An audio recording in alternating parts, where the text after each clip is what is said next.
Hello, everyone. Welcome back to another episode of Michael Jackson's Spirit Lives On. This is actually a very delayed message. This message was supposed to go out back in November of 2024, but it's here now. I really don't know where my notes went, so I'm just gonna kind of wing it.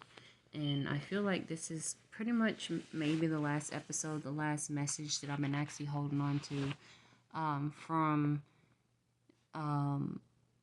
interacting with Michael Jackson's spirit. So the basic message was about being careful who you let in your circle, your inner circle. Even if it's your outer circle, be careful who you let into your circle. Now, sometimes we may not know why we may be intuitively getting warnings or intuitively, getting messages about certain things. And we always want to know why. Sometimes that why can get us in trouble. Okay? But the message here is it may not be that particular person per se that the warning is attached to, but it can be a warning of somebody who is attached to that person who is in your circle the warning could be about. I don't know if I'm making sense. All right, so okay, let's say Bob. I like Bob. Bob's Cool Peeps. And I let Bob into my circle. But Bob have someone in his circle that may be malevolent or have ill intent. So because I let Bob into my inner circle, this other individual, we're going to call him Jack. This Jack person is not, this Jack person doesn't have good energy, doesn't have good intentions.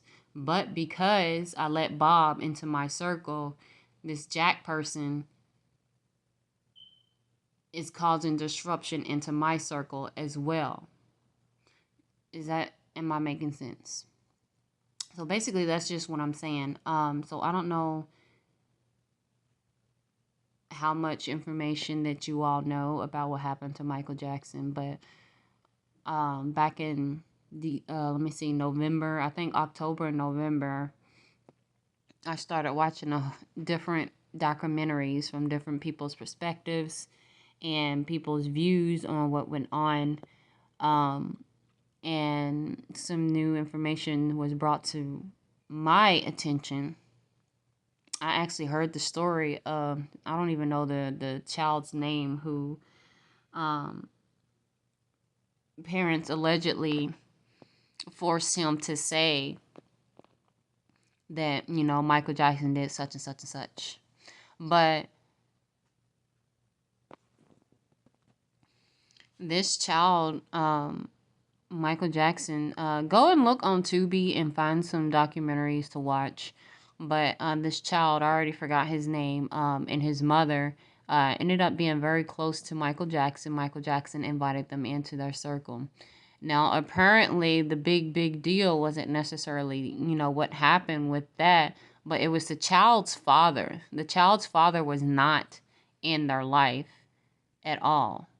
But once the child's father found out that the child and the mother was involved with Michael Jackson very closely, then he started to try to get close to his child and make all these claims and accusations and all that kind of stuff. So basically what I'm saying is his father wanted money. Okay? So it's pretty sad what happened. But that was just pretty much the main message and everything.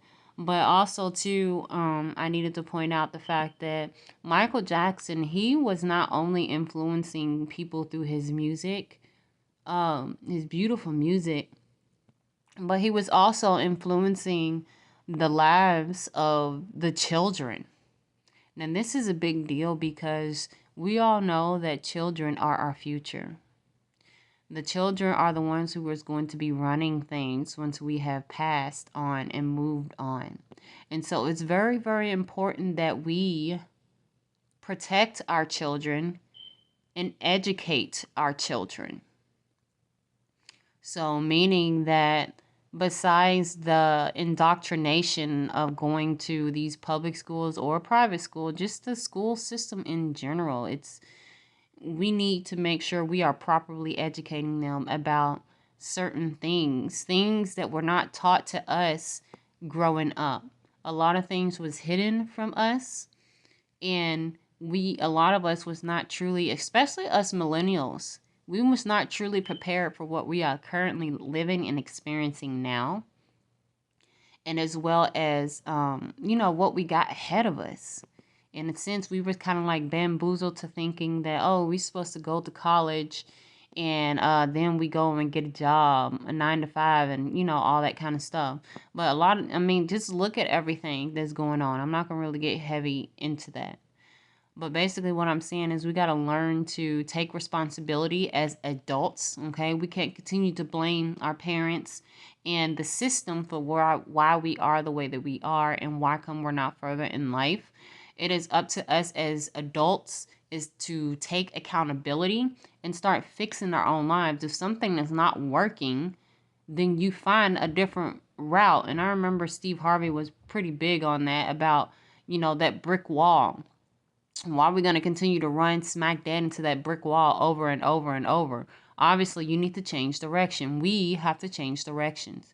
So I really feel like that was kind of like a big, big thing when it came to Michael Jackson. I don't know what he was, teaching and all that kind of stuff. That's not what I'm saying. But what I'm saying is that he was inspiring the young folks. He was inspiring the young and, people all over the world. He wanted to change the world in a sense just by him being himself. And even though he did not write Man in the Mirror, okay, he did not write that song, but that song speaks volumes and it speaks truth. A lot of us, how you can change the world is by healing from your wounds, healing from your traumas, and make those changes you need to make to better yourself, change yourself, because that's how you change the world. You'll be surprised about how many people are looking at just you letting your light shine authentically. You'll be surprised at how inspiring you can be to an individual or to people. So by you just healing and being your true authentic self, you are changing the world.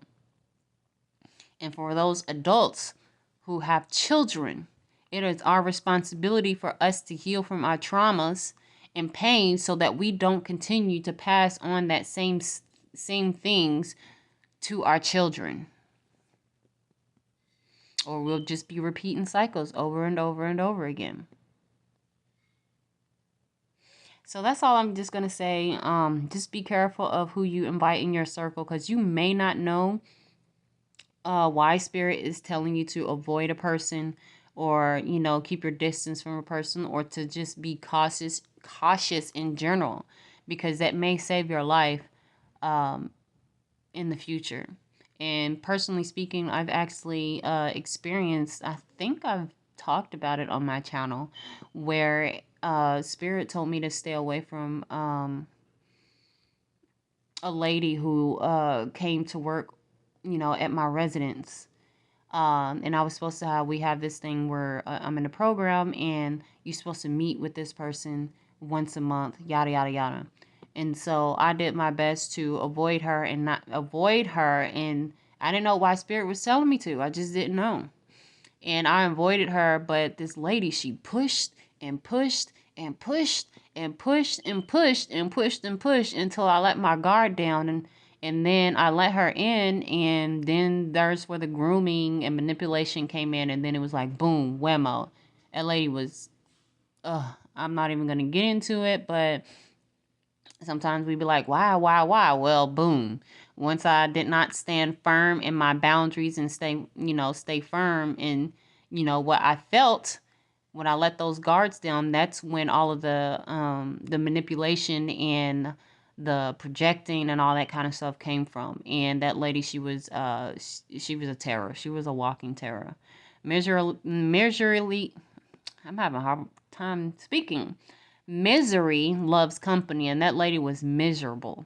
And I'm sure I wasn't the only one in this program who experienced this lady being disrespectful in so many ways and stuff. So that's what I mean. It's just like you really just follow those, your intuition need be, and just be aware that everybody who smiles in your face, it doesn't mean they're your friend. It doesn't mean that they have good intentions for you. So I'm going to leave this message here, and I hope you all enjoy the rest of y'all's day, and I will see you all in another video.